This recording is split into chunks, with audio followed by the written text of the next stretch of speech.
Welcome to Because the Beatles, the podcast about the Beatles, everything about the Beatles, 24/8. I'm Erica. And I'm Allison. And before we start, be sure to subscribe on Apple Podcasts or wherever you get your podcasts, or stream us on Spotify and YouTube.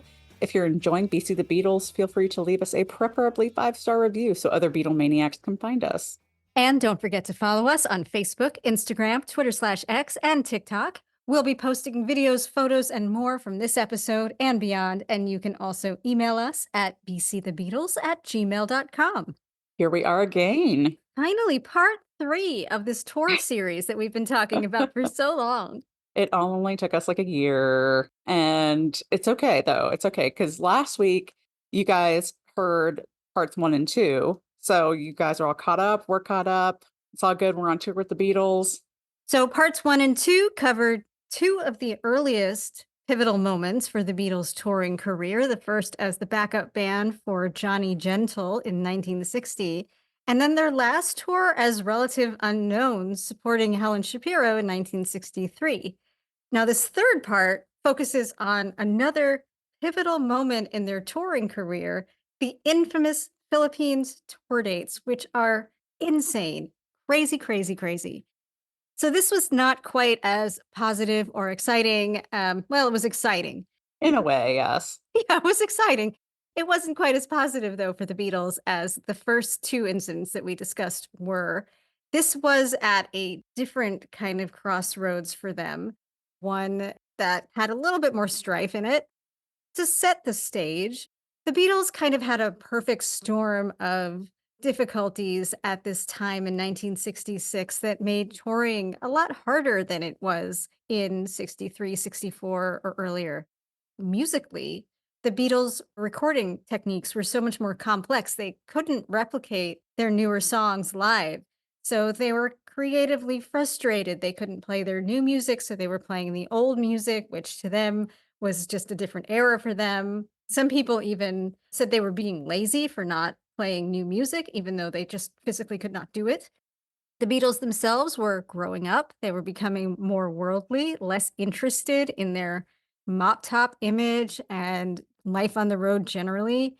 They frequently seemed annoyed, especially John and George, at press conferences, and just didn't have as much tolerance to play those characters that we knew them in A Hard Day's Night as.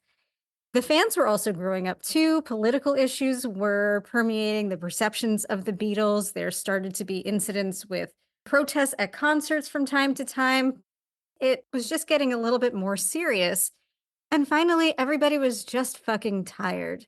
They were tired of touring. They were tired of getting jelly babies pelted at them on stage. They were tired of not being able to hear themselves play because of the noise. And all of these things were even more apparent in the summer of 1966 because they had just finished a 3-month-long break from touring while they worked on Revolver. And they had grown leaps and bounds in that short time period in every way. So this was the feeling as they embarked on the first leg of their 66 tour. They went to West Germany, Japan, and the Philippines. They started on June 22nd, 1966, the day after they wrapped recording on Revolver. So never stop, never stop. The West Germany dates started off quite mediocre. The Beatles were out of practice and they were very visibly annoyed with the press conference and the usual routine, not being able to be heard. And that's really disappointing, I think. They should have felt like this was a homecoming of sorts. This was the first time they had been back to Germany since their Hamburg days. But the shows were middling, and the police injected a new sense of violence in the proceedings. They started using dogs and tear gas to subdue the fans, so it became dangerous. They had even planned a group trip to the St. Pauli district where the Beatles used to play in Hamburg, but that had to be canceled because of security concerns. Though John and Paul snuck out anyway, I wouldn't expect anything less. John was very clear about his mood when he said on stage during one of the shows, quote, "Don't listen to our music. We're terrible these days." And a reporter had even asked him why the Beatles had recently become so, quote, "horrid and snobby." So that was Germany. Great start. Yeah, I'm sure they loved it. They should have. They were having a great time. The next set of dates were in Japan, where the sense of danger was so much more heightened, even from these Germany shows. This was a very unusual concert. The concerts were held at the Nippon Budokan, which is a venue that was normally reserved for martial arts, but also served as a shrine to Japan's war dead. That's already a very uncomfortable place to do a rock concert, and the Beatles' arrival was greeted with some suspicion, some protests from people who opposed that. It unfortunately was the only place that they could come up with. The Beatles had a $100,000 appearance fee, so Brian required them to, use a large, large venue for these tour dates, and this was what they had, and as a result, to make up that money, tickets were also extremely expensive. They were 2 times the price of other music tours in Japan at the time. That was the source of strife. They had received a death threat regarding playing at the Budokan while they were in Germany, so they had come a little bit freaked out, and they also came with a protection guard of about 35,000 police and other types of guards protecting them and their entourage. It was a similar number of security to the amount of security used for the 1964 Olympics in Japan. Just massive. That's a lot of cards. Then the Beatles were confined to their hotel when they were not playing, with the exception of one press conference. This was the press conference where John took the opportunity to first speak out against the Vietnam War, so adding more tension on top of tension. The audience, which was already a bit subdued because culturally screaming their faces off wasn't quite as accepted, but the police were there to threaten audience members who stood up or screamed too loud with arrest. So it was a very unusual environment. And funnily enough, even though the Beatles were extremely annoyed with all of the screaming at other shows, even at the most recent West Germany shows, the lack of noise threw them off even more because they were profoundly aware at the first Budokan show how rusty they were because they could finally hear themselves play. They played 5 shows there, and despite all these factors, the overall opinion was that the Beatles' concerts were positive events for Japan, at least. The full concert was filmed. You can see the entire show, which includes a number of incredible Japanese opening acts who styled themselves after the Beatles. The whole thing's available on YouTube, and it is fascinating. Every time in the Beatles' career is a time of transition, obviously, but you can almost see them morphing out of their former mop top image at the time, except for Paul. Paul's still Paul. He's always Paul. But you look at the other 3, they look really tired. And Ringo especially, he looks so serious. You never see Ringo looking this serious. Wow. It's shocking to see him. Let me also add that I think the suits that they wore at the Budokan are impeccable. Chef's kiss. I love those like stripy suits. I believe they had like maroon or red shirts. It was like gray pinstriped and yeah, like red shirts, I think. Oh, Mhm. beautiful. And their hair is still slightly mop top, but it's very overgrown. Mid 66 Beatles hair, nothing like it. Looks so good. Looks so good. Paul still kind of has his original haircut. Everybody else is aggressively growing it out though. Yeah, and it's great. And I love it. Yeah. Some of my favorite Beatle images. So after 5 shows at the Budokan, they arrived in Manila on the 3rd of July, 1966, 58 years ago today, carrying a lot more mental fatigue than on previous tours. That is right. And that's where we're going to be dropped into the Philippines after that jaunt in Japan. And, interestingly enough, the dramatic parts of Japan weren't enough to like sully the Beatles on it. They all kind of came away with a sort of positive view of Japan in certain ways. Obviously, what Erica described was very odd for them from the venue to the fan reaction, but it was fine. They had no idea what was going to lie ahead for them when they got to the Philippines. So, as Erica said, July 3rd, 1966, they land in Manila. They had a bit of a layover in Hong Kong, but they finally made it to the capital of the Philippines. And they were scheduled to perform two shows at the Rizal Memorial Football Stadium on Monday, July 4th, one at 4 p.m. and one at 8 p.m. And the shows were originally scheduled to be held at the much larger Araneta Coliseum. And by the way, I am not an expert on the Philippine language, so if I mispronounce anything, I'm sorry. I will just come out with that right away. Doing our best here. Yes, we're doing our best. We're doing our best. So they were pulled out of the Araneta because the promoter wanted to charge as much as 50 pesos per ticket. And I did the math, which it was about $195 for that time, or it would be about $1,880 today. Oh my God. Unreal. Yeah. Crazy. How could they get away with that? It's insane. You can pay that much for maybe seeing Paul in a VIP seat. Yeah, I was gonna say like the first three rows, whatever VIP Hmm. package, right? That would be like how much you pay to see Paul. But not for everybody. Yeah, Oh my yeah. God. Insane. So crazy. So absolutely exorbitant amounts of money. So that's why they moved it to the Rizal. So this would be the last time they played outside of North America. As Erica said, this was the second country in the Beatles' two-country Asian tour, having come from Japan. And after the experience in the Philippines, John was to have said, quote, I wish the Japanese had taken over Manila during the war. So that will tell you how he and the other Beatles felt about their time in the Philippines. Upon landing, the beginning of their time in the Philippines was to be pretty normal.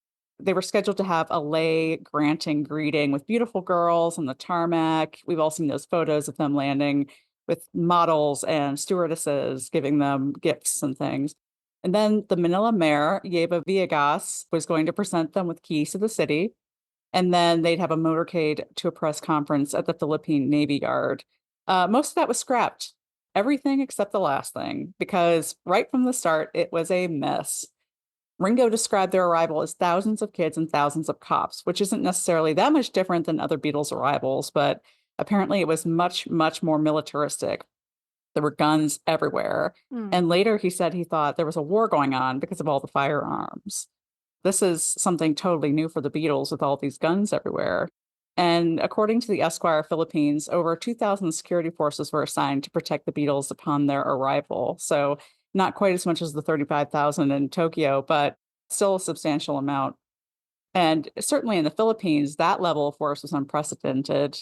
Dwight Eisenhower, the first incumbent American president to visit the Philippines, didn't even have that much military protection when he visited Manila.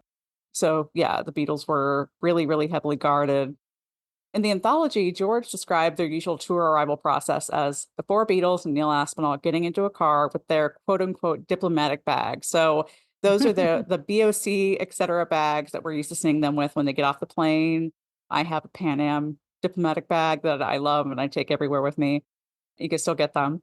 And they would typically bypass customs and passport control and usually go right to the venue for the show that night. And then, Mal and Brian and the rest of the touring party would usually do the customs, the passport stuff, and they would meet up with them later wherever they were going to be. So in Manila, things went a little bit differently. They were literally manhandled off the plane by military personnel in civilian clothing, depending on what you read. Some sources say civilian clothing, some say they were in their usual military garb. But basically, the four of them were shoved into their cars, leaving Neil and their diplomatic bags behind.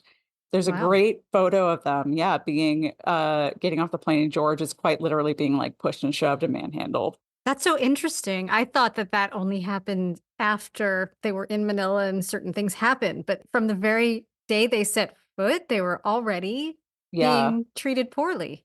it was right away. I think it was just so fraught. I don't think this is my own conjecture, but I don't think that the forces in Manila were really prepared to handle the hype. And I think they just got like scared by, all I'm not making excuses at all. I think their behavior was terrible towards the Beatles.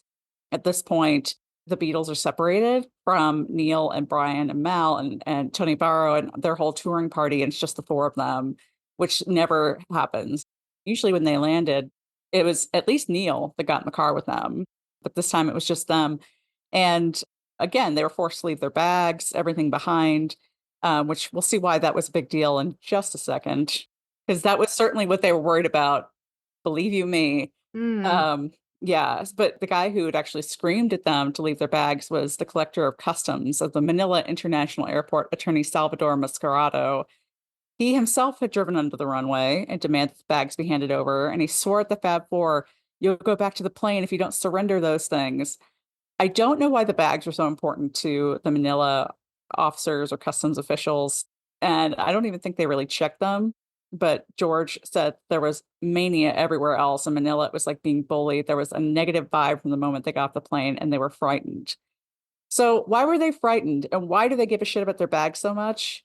Well, besides the general madness of the situation, which would probably be scary no matter what, they, of course, had weed on them. Ding, They had ding, ding, drugs. ding, Ding, ding. ding. Yes, exactly. So, when they get in the car, when they get confronted with all this personnel, when they get manhandled off the plane, the first thought is, we're being busted for our drugs. They know we have drugs. So George was convinced. Neil later described the experience and said the army was there and also some thugs in short sleeve shirts over their trousers, and they all had guns. You could see the bulges. These guys got the four Beatles and stuck them in a limo and drove off and wouldn't let them take their briefcases with them. They left them on the runway, and those little briefcases had the marijuana in them. So while the confusion was going on, I put them in the boot of the limo that I was going in and said, "Take me to wherever you've taken the Beatles." Neil, save the day, save the weed, go Neil. Thank God. I know, I'm sure that's what they said too, the Beatles. They're like, whew. If there's ever a time for a joint, it's after you get manhandled by Filipino police unexpectedly at the airport. Yeah, exactly, exactly. And so from the airport, the Beatles were driven to a press conference at the Philippine Navy headquarters, and they were reunited with their entourage. Thank God. Everybody was much relieved. And according to our friend Sarah Schmidt at Meet the Beatles for Real, the conference at least was pretty run of the mill for the time. And as Erica described, they were being a little bit belligerent. They were kind of fed up with the usual quotes, giving the usual quotes. The Philippine press conference was pretty average as far as attendees go, journalists, maybe a fan club president or two, but nothing, no crazy mob scenes. Some questions they were asked were, would you be as popular without your long hair? When did you last get a haircut? How much tax do you pay? How do you solve the Vietnam War? And George answered, give it back to whoever deserves it. George didn't give a shit. Nope. Jean Pope of the Manila Times called John's nose arrogant. Rude. That's kind of petty. Yeah. That's a little petty. And Joe Carino, who was the Ed Sullivan of the Philippines, interesting guy, said he liked Ringo because he was respectful, but the reporter also hated Ringo's clothes. So respectful, ugly clothes was Hey. his review. Yeah. Okay. After 30 minutes, Brian cut the press conference off with a curt, "Gentlemen, that's all." And according to one person in attendance, Brian, quote unquote, always looked pissed off. So, I mean, after that start to the Philippines, their time in Manila, like, I don't blame Brian really. Yeah, wouldn't And you be pissed off if this was your yeah, oh my God. and their tour hadn't gotten off to an amazing start. So I'm sure he was just like, Jesus Christ, Yeah. like, let's cut the crap and get them out of here. So, after the press conference, the Beatles and the entourage were driven to a private yacht called the Marima, owned by a wealthy friend of the concert promoter. The guy's name was Don Manola Elizade, I believe, who he was one of the country's leading industrialists, and interestingly, a former jazz clarinet player in London. And he was better known as Liz, Lizz. It's Oh, his cool. nickname. Yeah. So the Marina was supposed to be a floating hotel to give them a break from the rigmarole of hotel life on the tour and just a little something to shake up their lives a little bit. And so that evening, they attended a party on board with Liz and his pals, who were all wealthy Filipinos, and Liz's kids, who were teenagers at the time, and that ilk. So, depending on who you believe, there's two different sets of thoughts on what happened on the yacht. So, the time was either fun and relaxing for the Beatles or something of a nightmare. The Philippine Free Press said it was a chill affair, with the Beatles being served scotch and cokes and lots of yummy food like fried chicken, filet mignon with mashed potatoes, consomme, peas and carrots. I'm starving. That sounds great. They enjoyed playing tapes of Indian classical music, and they were fine when some of Liz's kids' friends boarded the yacht to meet them. It said about 18 of their friends came on board. Aw, a family party. Yeah, a family party. Yeah, kind of a small affair. Also, in this telling of the story, the quote unquote party pooper was said to be Brian, who I guess he's always pissed off in this experience. And despite the Beatles having a really good time, ushered them off the boat and just killed the mood. So, womp womp to Brian. We're having so much fun, Brian. Don't make us go. Literally, it said that the Beatles were like talking back to him and being like, we don't want to leave. And he was just like, we're going, lads, get in the car, we're going to the hotel, we're getting off this boat. Somebody watched A Hard Day's Night and made up a scenario based on what they saw in A Hard Day's Night. Yep, that's exactly what happened. In reality, it was probably closer to a hostage situation, which kind of tracks so far. First of all, it was super humid. There were a ton of mosquitoes. It was like not a pleasant experience just at a baseline level. Also, George said that there were cops with guns lining the deck of the yacht. My God. Yeah. And obviously, the idea of the yacht at all had been to give them a break from the road, but the situation was so tense they couldn't relax. Like it was not going to happen with the cops with guns. And also, the idea of the yacht being a floating hotel was just plain impractical. There was really no room for them to prepare for the show, which meant getting their clothing together, their instruments repaired, etc. And there was really nothing to do. There was nothing for them to do on the yacht. And Brian, again, Brian, even in this telling, Brian is a little bitchy. And he reportedly blew a gasket and he screamed, we're not staying 1 minute longer on this bloody boat. There's absolutely nothing to do. And we do not want to spend any more time on this ghastly little yacht. Absolutely saw him screaming in my mind as you said that. I know. I love this. There's a lot of Brian visuals in this story coming up also. It's kind of hilarious and also scary. I kind of love the idea of Brian screaming ghastly little yacht. That makes me, that Great. tickles my brain in a very special way. I could totally see that for him. So let's take a little bit of a detour now that the Beatles are getting off this ghastly little yacht. And let's talk a little bit about the Philippines. So this was really interesting to research because we've all heard the story of the Beatles in the Philippines and what a mess it was. But like, why was it that way? Why was the country so fraught at the time? So this is an overview at literally the highest level. Please don't come for me if I miss a detail because I, again, did a lot of research, but I may have missed something. So I encourage you guys to go and Google it and go down the rabbit hole because it is fascinating. So President Ferdinand Marcos was in power at this time. He was elected the previous year, 1965. And Marcos had served in World War II and was then instrumental in rebuilding the Philippines after the war. He was also convicted, though, of murdering his father's business associate, but he was later acquitted when he dazzled the judge with his own brilliant legal defense. Wow. Kind of a shrewd guy, yeah. He was a congressman and senator, later elected president of the Senate. And upon his election, he immediately poured millions of dollars into the infrastructure of the Philippines. He rebuilt roads, bridges, and created public works. He really was instrumental in the Philippines' comeback after the war and its move into modernization in the 60s. He also urged an end to corruption, smuggling, and black market ops that had been rampant in the Philippines. But to accomplish these goals, which sound good on paper, he beefed up the military to, quote, complement civilian agencies that were already working on the infrastructure and anti-corruption measures. That doesn't sound great. Yeah. You don't really want those two things to go together. And definitely not that level of militaristic operations. So Marcos' first term in office, which ended in 1969, was generally pretty productive. The smuggling was reduced. There was increased economic growth from rice production and export, and even diplomatic relations improved. You know, Marcos hosted heads of state, including President Johnson, to discuss the Vietnam conflict and the fight against communism. One of the most interesting things about President Marcos, I think, is his wife, First Lady Imelda Marcos, and she's widely known for her crazy collection of shoes. Yep. If you know one thing about her, it's her shoes. It's insane. But she was also a pretty important part of Marco's political life. And we're going to talk more about her in a moment. So he was elected for an unprecedented second term because of his track record of prosperity, or, you know, by buying votes and committing fraud based on who you believe. Yeah, being a dictator. I don't know. Maybe. Yeah. Question mark. By 1972, conditions in the Philippines were going downhill so quickly that he instituted martial law, which basically means that virtually everything in the country was controlled by the military, as opposed to civil law, which is obviously more democratic. Marcos was in office until 1986, and there's so much to get into about his presidency/dictatorship, which ultimately ended in the Marcos family's exile to Hawaii, where Marcos died in 1989.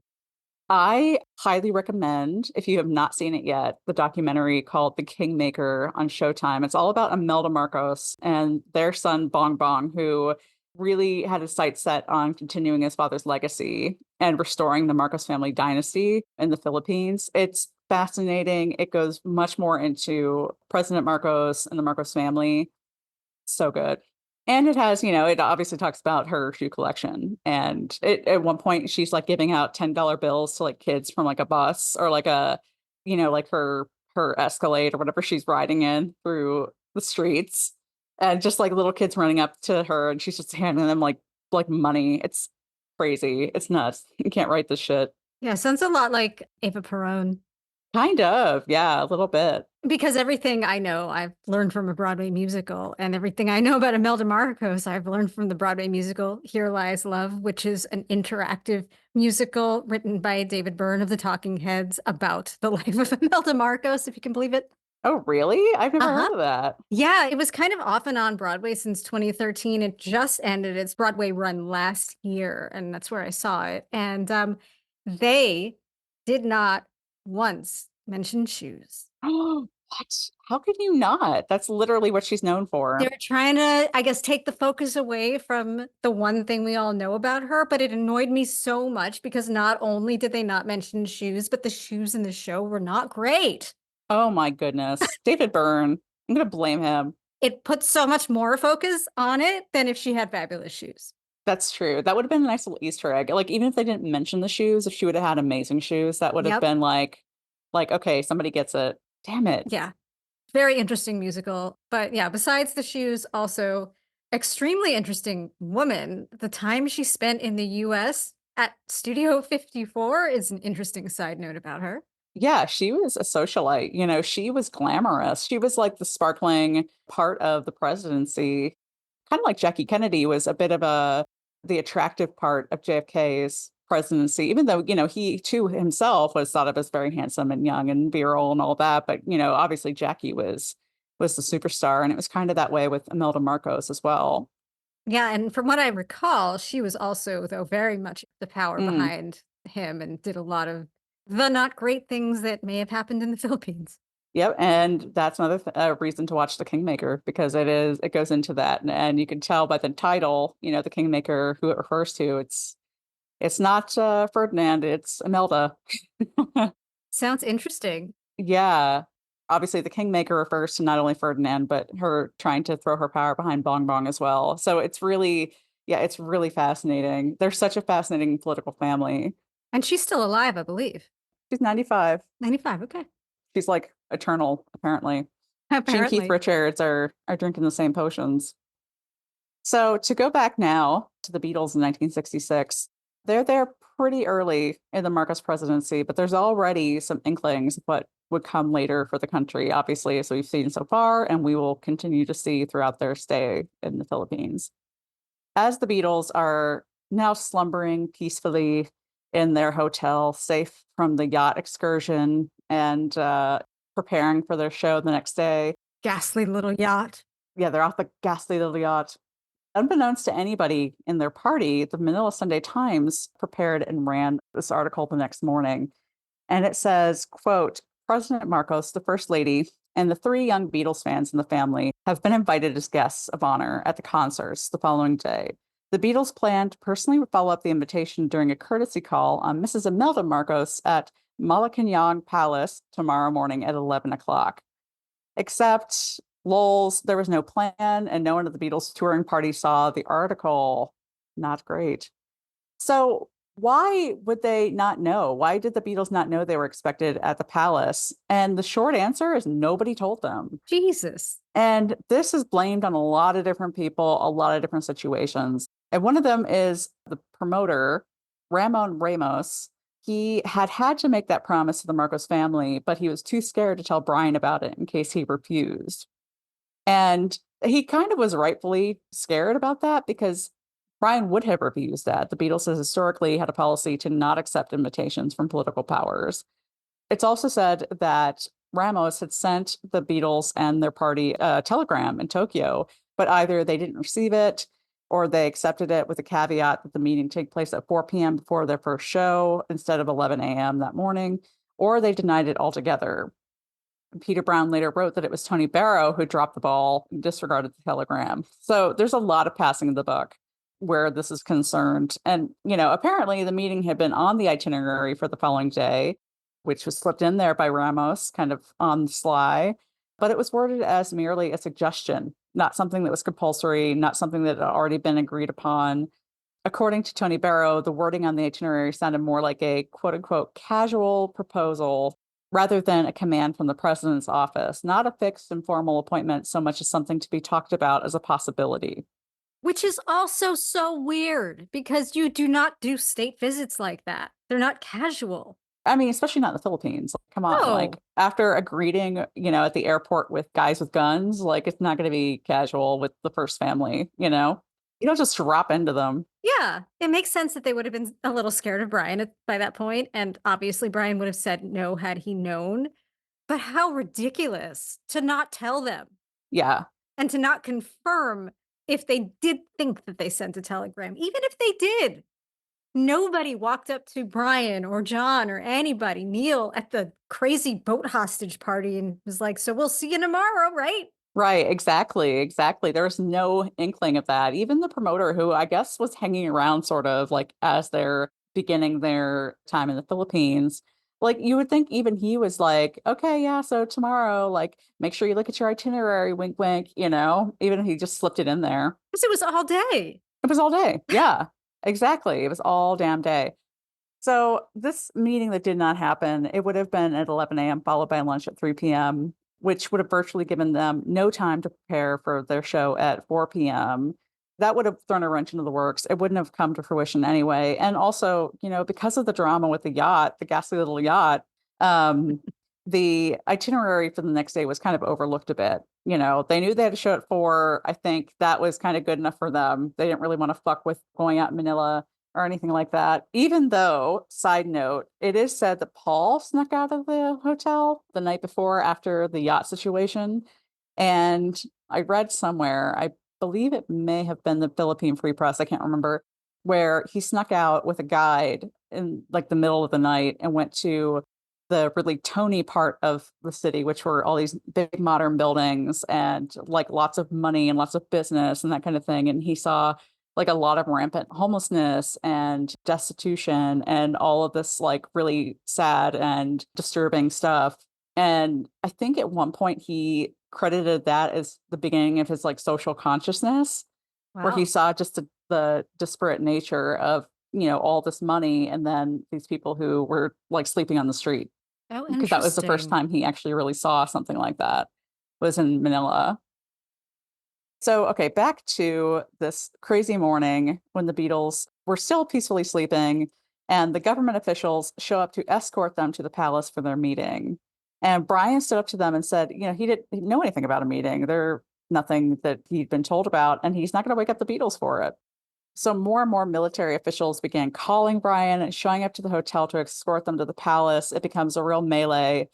And in later years, Paul said the Beatles were actually all awake and they remember this moment of people banging on the doors, they're sweet and yelling, they will come to the palace. Oh And, my God. watching news coverage of people lining the hallways of the palace waiting for them. Oof. Yeah, in fact, the evening news that night would report on this snub and said the first family was waiting for hours for the Beatles to show up. And they were there with 400 children, which is kind of a lot and kind of crazy, and I don't think the Beatles would have agreed to that anyway. No, they hated that kind of stuff. I know, like, the press release or the news or whatever it was that put out the statement about the palace meeting made it sound like it was just the Marcos family and maybe a couple little friends, not 400 children. The children of the Marcos family were pretty upset, though. 8-year-old Bong Bong said, "I'd like to pounce on the Beatles and cut off their hair. Don't anybody dare me to do anything because I'll do it just to see how game the Beatles are." And then 5-year-old Irene Marcos was a lot darker. She was crazy dark. She said, "There's only one song I like from the Beatles, and it's Run for Your Life." Yikes. Both of those statements are sort of cute coming from random children. Coming from the children of the Marcoses, it's like, holy shit, like they're gonna do it.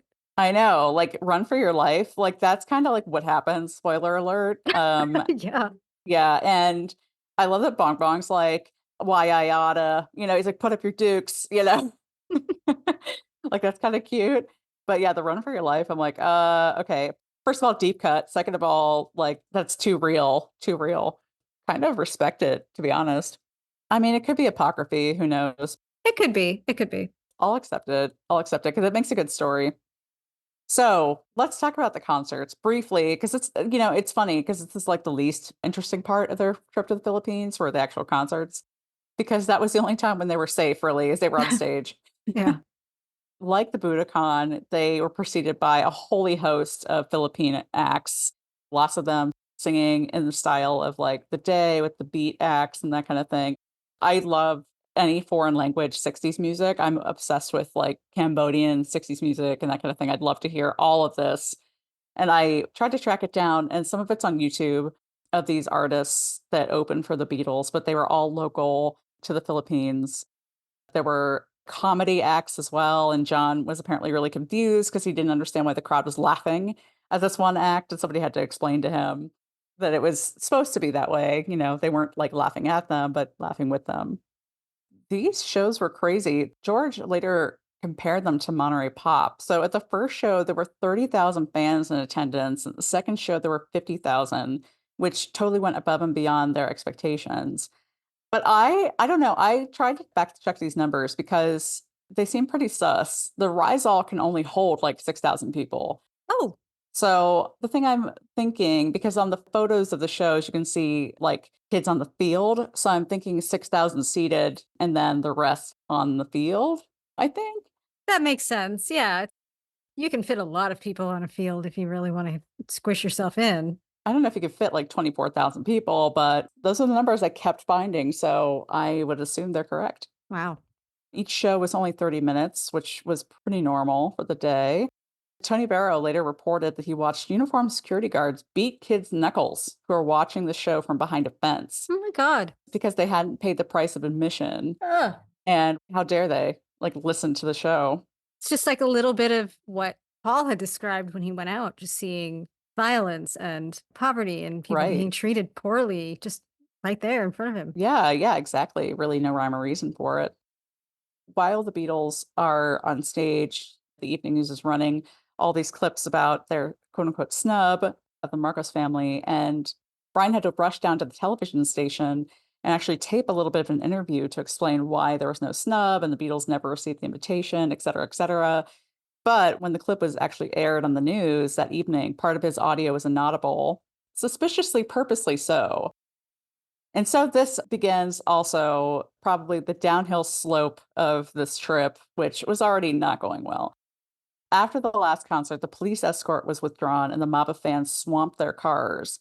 And it was even worse because the gates to the stadium were locked, so the cars couldn't get out. So the Beatles were stuck there. Kids piled onto the car, started rocking them. It was really scary.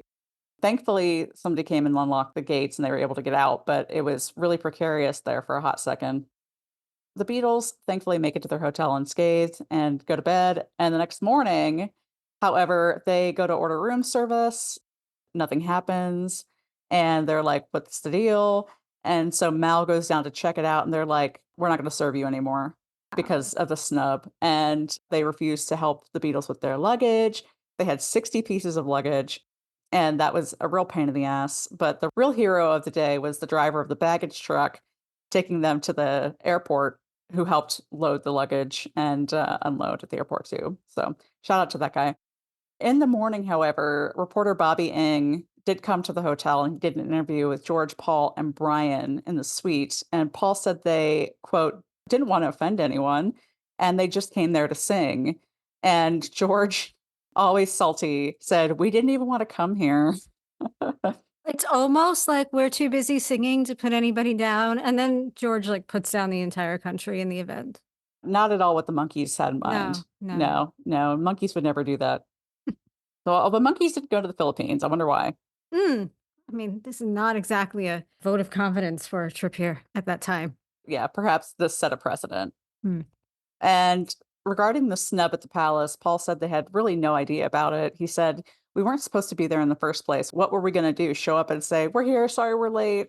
Should we apologize for something that's not our fault? And then John walked into the room and he said, we got a few things to learn about the Philippines. First is how to get out of here. Number one. Well, that's going to be a little complicated, John, getting out of the Philippines. Because in addition to the snub and the drama around that, representatives from the Bureau of Internal Revenue showed up, which is always good when the IRS comes to town. They claimed the Beatles owed $80,000 in taxes. So imagine how much that is. We've already learned 50 pesos is like $195 in that time, which is $1,880 in today's dollars. So imagine how much Oh my $80,000 God. in taxes would be. Even though it was not their responsibility, the Beatles always negotiated in their contracts that the promoter would handle the taxes. They would not pay taxes on their income for these shows. So unfortunately, they weren't able to convince authorities that this was the prearranged tax situation. So instead of waiting for their 3:30 p.m. flight, they decided to get the fuck out ASAP. Good call. Yeah. Good call. So Brian even called the airport and spoke to the pilot of this flight and begged him to not leave without the Beatles. He was like, we have to get out of here. So they get down to their cars. Again, baggage guy winning the day, loading their shit into the baggage truck. They take off to the airport. When they get to the airport, it was much like the hotel. No security is provided to them. The airport was not going to help them with shit. The airport general manager, Guillermo Verado, said they will get what they deserve when they got to the airport. God, Plus, add insult to injury, the escalators were all turned off. So that sucks. that's awful. The scene was total mayhem. So there were some fans present, as was typically the case, but so were a lot of anti-Beatles detractors, and they were yelling, Beatles go home, we hate you, you snubbed the first family, like all this stuff. And it was basically a mob scene inside the airport, and it was violent. People were yelling and they were shoving the Beatles and their party through the airport. And then it escalated even further, and some people decided to start physically assaulting them. Mm. And the only reason that the Beatles themselves weren't hurt was because Brian and Mel and Neil and Tony Barrow and the rest of their party, which maybe been a couple other people, surrounded the Beatles and sort of moved around them, like guided them through the airport. Tony Barrow later recounted this, and he said that Brian got punched in the face and kicked in the groin. Ow. Oh my God. And I've also read that Brian got tripped up and sprained his ankle. Aw. Yeah, I know, poor Brian. He just had a real bad time in the Philippines. Mm-hmm. Mal got kicked in the ribs and he got tripped. By the time they got to the plane, he had blood streaming down his leg. But thankfully, again, the four Beatles were largely unhurt because they were sort of shielded. John would say later, I didn't get kicked. I was very delicate and moved every time they touched me. Well, I think I wasn't kicked. I was petrified. Oh God. Neil said, I'm sure nobody got badly hurt, but that was because we didn't fight back. If we had fought back, it could have been very bad. It was very, very scary, and nothing like this had ever happened before, and nothing like it has ever happened since. Mal's height and bulk must have been just a godsend there. Oh, yeah, totally. I mean, I can't believe somebody tripped him up because he was so big. But Mal, his trip to the Philippines wasn't over because when the Beatles were on the plane, Mal and Tony Barrow were paged to return to the terminal. And Mal was like freaked out and he quipped to the rest of the party, tell Lil I love her, Lil being Oh his wife. God. But you know what? Thankfully, it turns out they just need to fill out a few more immigration and customs forms. So nothing serious. They thankfully got in and out of the airport and got on the plane. That sounds like a trick to me, so I'm glad that it wasn't. Yeah, I mean, who knows? Like at that point, it's like, what do they want with us? Uh, but thankfully, we're all on the plane. The Beatles are safe, all good, and the plane departs. Whew. And the Beatles are on their way out of the Philippines. And as they left, George said, the only way I'd ever go back to that place would be to drop a dirty big bomb on it. George is the MVP with all these quotes. Yes, he was saying what everyone else was thinking. I know, right? He has no filter, and we're here for it. We love George and his saltiness.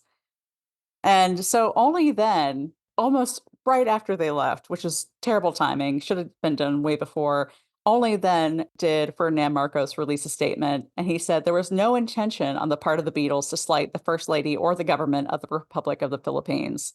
So too little, too late, Marcos, but thanks for the effort. Yeah.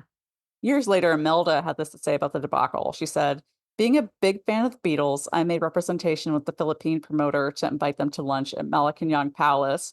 so that I can personally welcome them to our country together with my family and friends who are also big fans. Honestly, I was disappointed with their non appearance, but later understood there was a miscommunication and bore no grudges. When I heard they were being manhandled at the airport on their departure, I immediately ran to the airport to have it stopped. I remember reprimanding the airport manager, Mr. Willie Gerardo, who, if you remember, said they'll get what they deserve at the airport.